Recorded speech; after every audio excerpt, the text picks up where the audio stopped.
Salut les amis de Baba Show, merci encore de la confiance renouvelée, merci de continuer à liker, merci également de continuer à vous abonner, amis téléspectateurs, que vous soyez dans les 14 régions du Sénégal, mais également dans le monde entier. On vous salue, ceux qui sont dans les hôpitaux ou malades chez eux, on vous souhaite prompt rétablissement, ceux qui sont dans les prisons également, on souhaite que le bon Dieu puisse vous accorder sa grâce et sa bénédiction plutôt, et que vous puissiez également recouvrir la liberté et être sur le droit chemin, comme bien entendu on le souhaite à tout le monde. L'actualité également, on va parler du cas de l'équipe nationale du Sénégal, mais aujourd'hui, le véritable problème de Aliou Cissé s'appellerait-il Iliman Ndiaye et Ismaïla Sarr sont-ils les problèmes de l'équipe nationale du Sénégal? Aliou Cissé pourra-t-il les faire jouer ensemble ou devra-t-il aller sur le banc? Beaucoup de questions qu'on se pose, mais on va y répondre. Mais d'abord, on va faire le tour de l'actualité et des médias donc sénégalais avec le journal Stade qui revient sur Edouard Mendy, un nouveau départ à 31 ans. Également, on a parlé des raisons pour lesquelles Koulibaly a quitté Chelsea, mais aussi Sadio Mané qui lève le suspense sur le fait qu'il va rester du côté du Bayern Munich.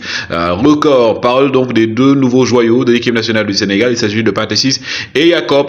Nouvelle certitude de Cissé. Je vais pouvoir aider ma famille à bien vivre. Ce sont les propos de Kalidou Koulibaly après sa signature à Al Hilal. Mais aussi Réumi Sport qui revient pour nous parler du Sénégal qui domine largement le Kenya donc en beach soccer. Donc les Jeux africains 12 buts à 1. Saudi Pro League. Koulibaly explique pourquoi il a rejoint Al Hilal. C'est à trouver dans le journal Réumi. Mais le plus rapide transfert de l'histoire du Sénégal, c'est bien entendu Lamine Diatta, transféré d'abord à Marseille, 15 jours après, revendu par Marseille. Donc lui, il fait partie des transferts les plus rapides de l'histoire donc d'un joueur sénégalais. Qatar Airways et Bayern Munich, tout semble indiquer que le contrat est terminé, va arriver à sa fin. Ils ne vont pas le renouveler, le contrat qui doit se terminer en fin juillet. Actuellement, on nous dit même que le Bayern est en train de parler avec d'autres sponsors pour pouvoir bien entendu démarrer l'année 2023-2024. Pendant ce temps, Carvalho va aller du côté du RB Leipzig, Liverpool va le prêter, donc du côté du club allemand, 1 an sans option d'achat. L'idée c'est de lui permettre d'avoir de temps de jeu, mais également de pouvoir s'aguerrir avant de revenir au niveau donc des Red Devils. Mais aussi, donc on va parler de donc Szoboszlai également, lui devrait faire le chemin inverse. En tout cas, le Liverpool est intéressé par le joueur, donc qui est courtisé par Jürgen Klopp. Pendant ce temps, Erik ten Hag nous explique aujourd'hui qu'il a un budget de 100 millions pour recruter, 100 millions qui paraissent insuffisants pour pouvoir bâtir une équipe capable de rivaliser avec les grandes équipes. Donc c'est ce que semble indiquer Ten Hag en précisant que c'est juste 100 millions. Declan Rice devrait partir probablement du côté d'Arsenal plutôt, parce qu'actuellement Manchester City a fait une autre offre mais ne veut pas surenchérir. Arsenal prépare une troisième offre qui sera beaucoup plus améliorée même par rapport aux conditions pour que le joueur puisse aller donc du côté des Gunners.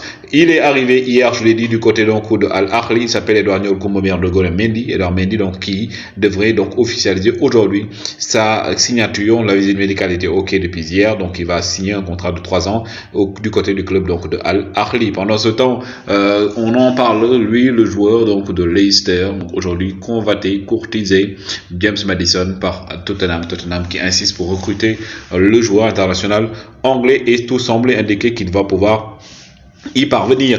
Pendant ce temps, Sandro Tonali, lui également, donc tout est fin prêt. Accord global entre Milan AC et Newcastle, mais également entre Newcastle et le joueur qu'ils ont pu convaincre à hauteur des millions et des millions et des millions. Donc également, lui devrait être officialisé les semaines à venir. Pendant ce temps également, Adama Traoré, lui devrait partir, en tout cas librement, c'est sûr, il va quitter Wolverhampton en tant qu'agent libre. Donc l'Inter de Milan s'intéresserait de très près à l'international espagnol.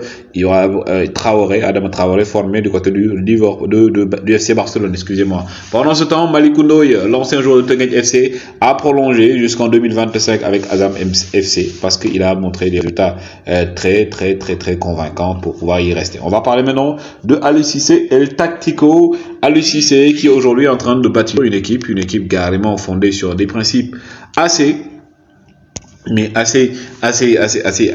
clair pour l'instant. On voit qu'il y a beaucoup de points d'amélioration, mais le véritable problème d'Aliou Cissé reste bien entendu Iliman Ndiaye et Ismaïla Speedy Sarr. Vont-ils jouer ensemble? Faudra-t-il sacrifier un en le mettant sur le banc? Ou comment Aliou Cissé doit jouer avec les deux? D'abord, on va commencer par Ismaïla Sarr. Ismaïla Sarr qui ne cesse de convaincre. Ismaïla Sarr n'a jamais déçu dans les matchs. Chaque fois que vous voyez qu'Ismaïla Sarr a déçu, c'est en globalité, le match était moyen par rapport à toute l'équipe. Mais on l'a vu également également lors du mondial au Qatar, en l'absence de Sadio Mané, il a su prendre ses responsabilités, ce qui montre également qu'il a mûri. Maintenant, il y a quelques points d'amélioration qu'il faut avoir avec Ismaïla Sarr, notamment ses centres très approximatif, mais également plus de lucidité devant les buts.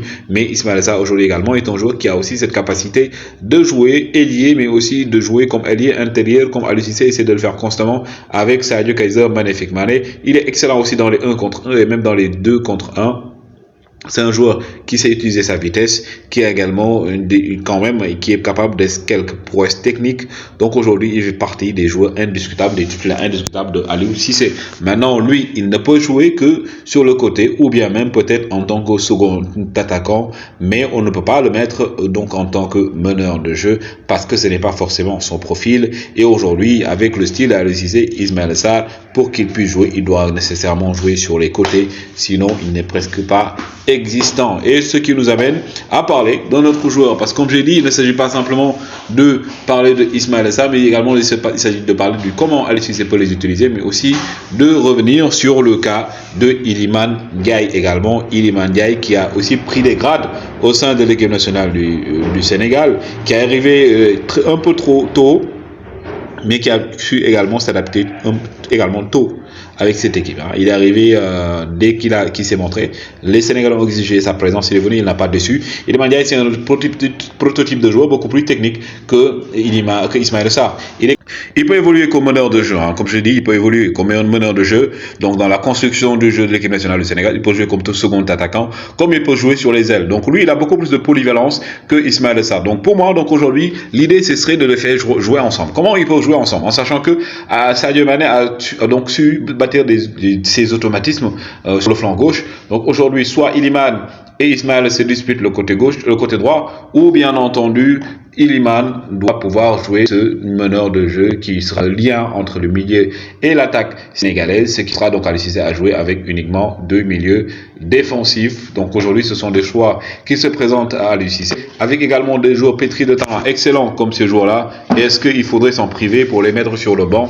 Là est la grande question. Ce qu'il faut savoir, c'est qu'aujourd'hui, Iliman Ndiaye est un joueur qui est en constante évolution, en constante progression, et le mettre sur le banc, c'est en quelque sorte le freiner. De même qu'Iliman Ndiaye, Ismaïla Sarr également, qui est aujourd'hui une bonne dynamique. Donc il faudrait plus apprendre à les faire jouer ensemble pour pouvoir tirer le maximum de leur talent. Et c'est ce qu'aujourd'hui les Sénégalais espèrent par rapport bien entendu aux performances qui sont en train de montrer. Aliou Cissé maintenant, c'est à lui de faire la différence, de faire le choix nécessaire et de voir comment combiner pour donc agrémenter ces deux joueurs. Les amis, voici les informations qu'on voulait vous donner. Continuez à liker, continuez à vous abonner. On avance ensemble dans la magie de Baba Show.